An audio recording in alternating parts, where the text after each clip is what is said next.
Āsālha Pūjā has come around again this year, falling on Saturday the 20th July 2024.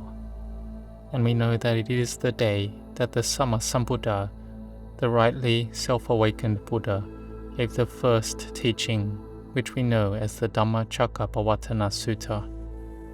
The first teaching had the important meaning about the two extremes of practice that we call Kamasukalikanuyogo and Atthakilamatthanuyogo. And we know and have learnt a lot of this meaning and the heart of this teaching, but the teaching hasn't yet entered the heart of what the Buddha taught, that anything which is of the nature to arise, it has the nature to cease. Anything can be rupa, material phenomena, or nama, mental phenomena. It can be of nature, or of what humans build, or things in this whole universe. If it has arisen already, then there will be cessation as normal. Feelings of happiness and suffering that have arisen in the heart cease as normal.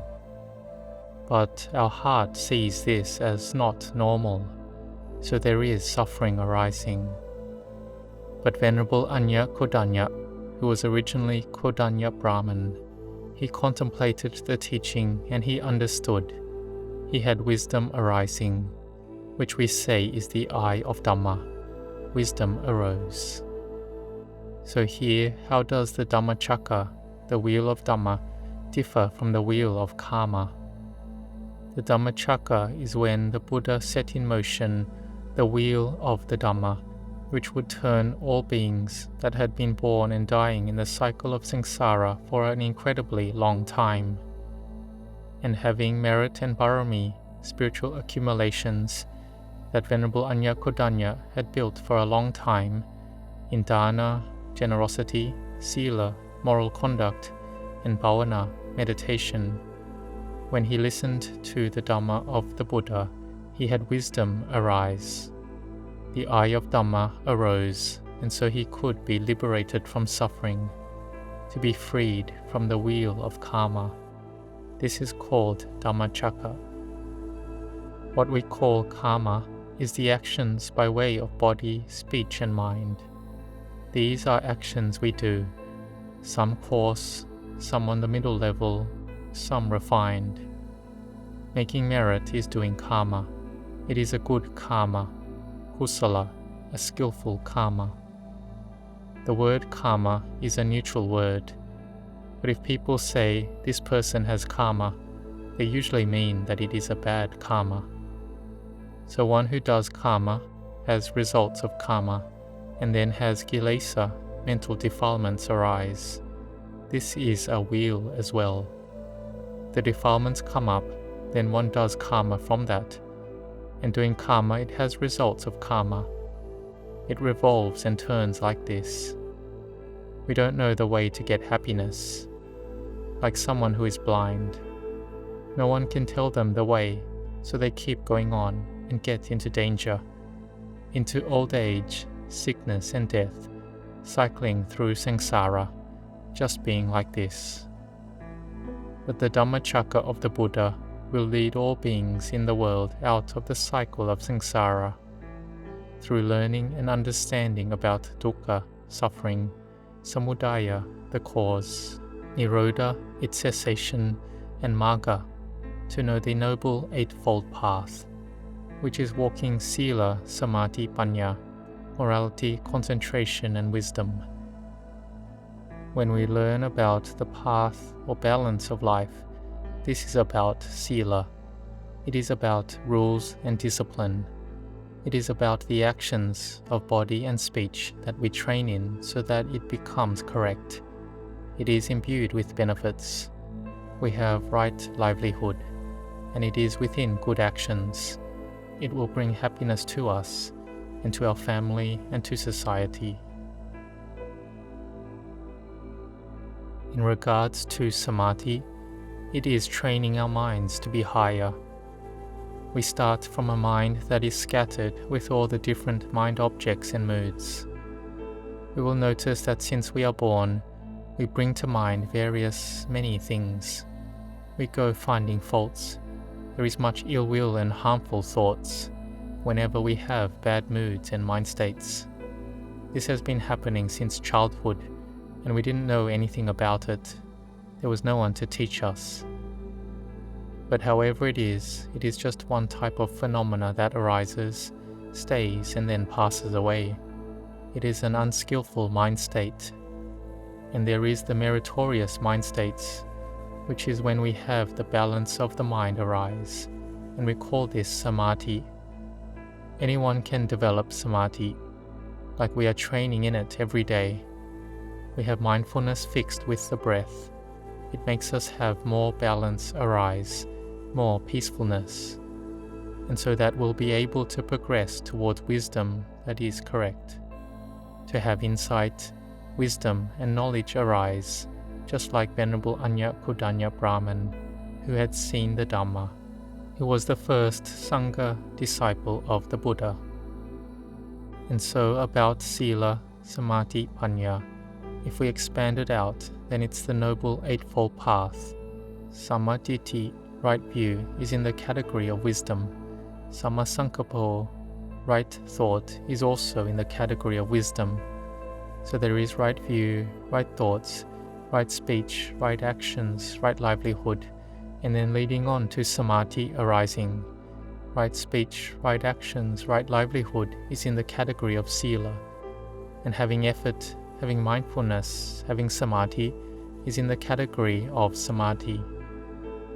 For panya, it is about right view and right thoughts. So this is called the threefold training. And we've learned and know about this threefold training already. Here the sila that has been well developed will lead samadhi to arise. It is cultivating our parami, spiritual accumulations. It will have samadhi arise, and it will be cultivating our parami. Like we know about cultivating a fruit that is not yet ripe to be ripe. So whether it is a mango or other fruit, we cultivate it first until it's ripe. So keeping sila, we are cultivating sila to be ripe. Then it will be samadhi. The samadhi that we do a lot, we are cultivating samadhi as well, to have wisdom arise. So sila has a lot of benefit.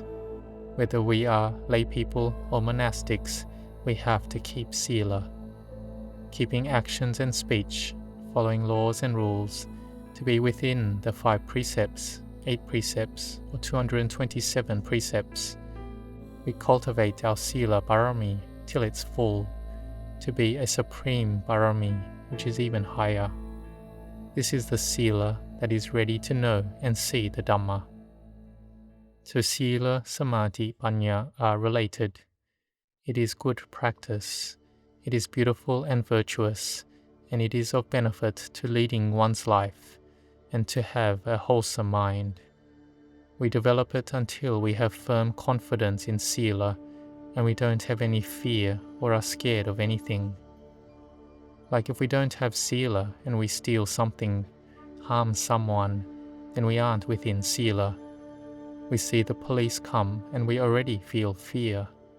Are they coming to catch us or not? We are anxious and afraid. We can't practice samadhi. Or one who goes to a monastery and steals something like a Buddha statue, then when one sees a Buddha statue, it's a bad feeling already, because they've done bad karma before. So this is about sila. So if we have good sila, we aren't fearful and anxious.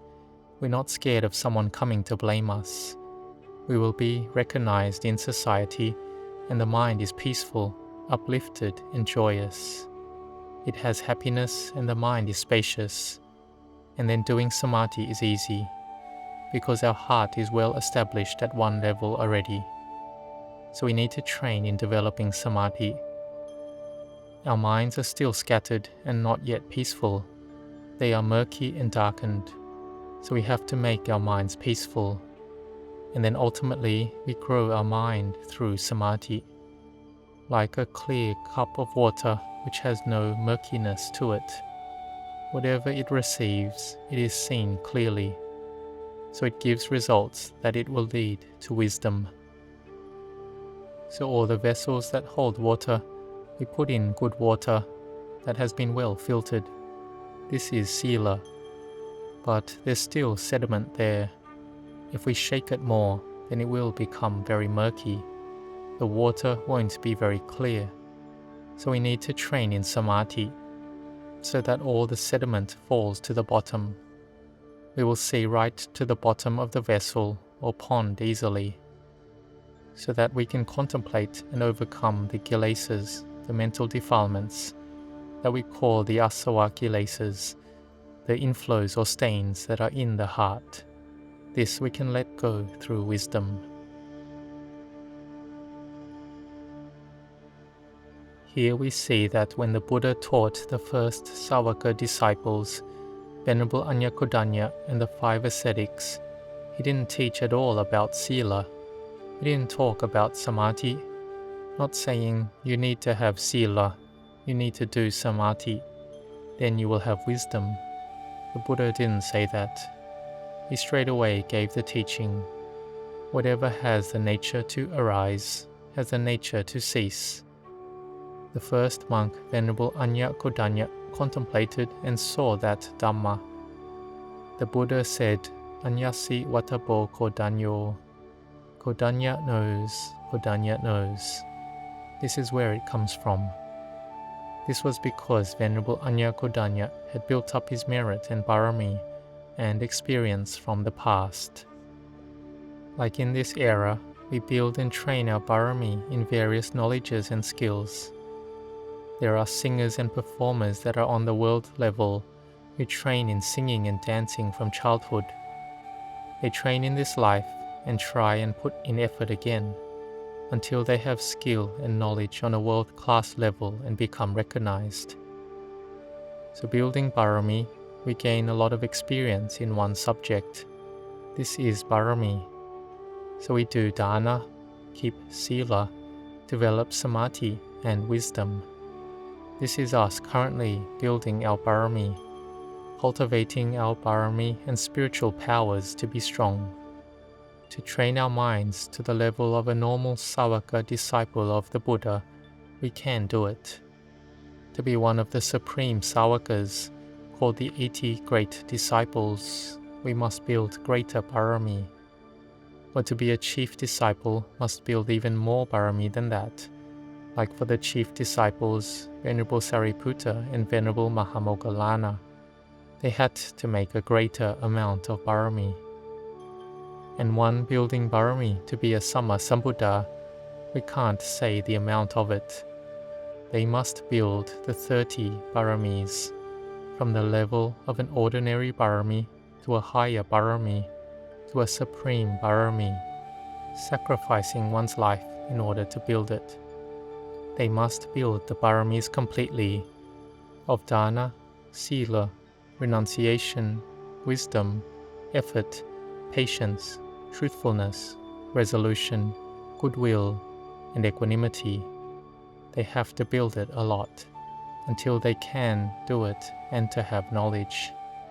The Buddha had knowledge and of how to teach. The Buddha taught Venerable Kodanya briefly. It wasn't much. Whatever has the nature to arise has the nature to cease. The 4 Noble Truths are in this already. Whatever thing arises and we attach to it, then it will be suffering. If we know that it arises as normal and ceases as normal, then it is Nirodha, the end of suffering. We need to walk Magga, the path of Sila, Samadhi, Panya. Venerable Añña had perfect Sila, had perfect Samadhi. He just added a bit of wisdom and he saw the Dhamma. He understood. The rest of the 5 ascetics understood progressively until they all saw the Dhamma. And together they listened to the Anatta Lakkhana Sutta and they attained enlightenment together, becoming arahants, fully enlightened. Their parami was already to the level of being an arahant, because they had built it before.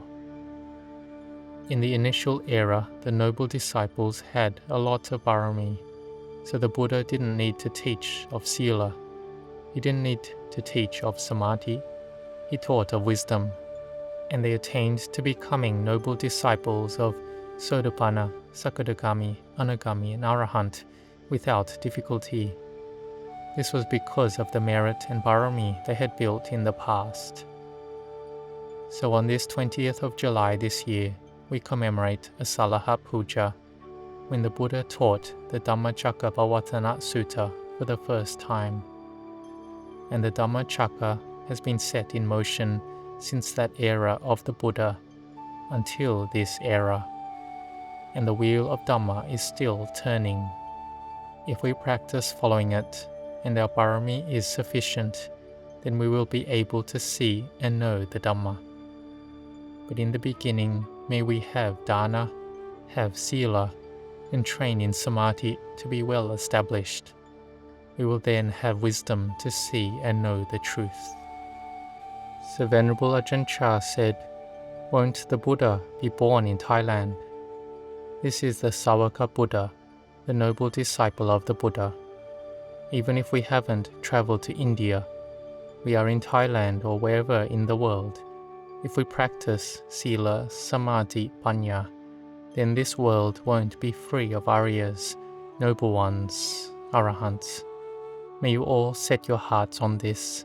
May you grow in blessings.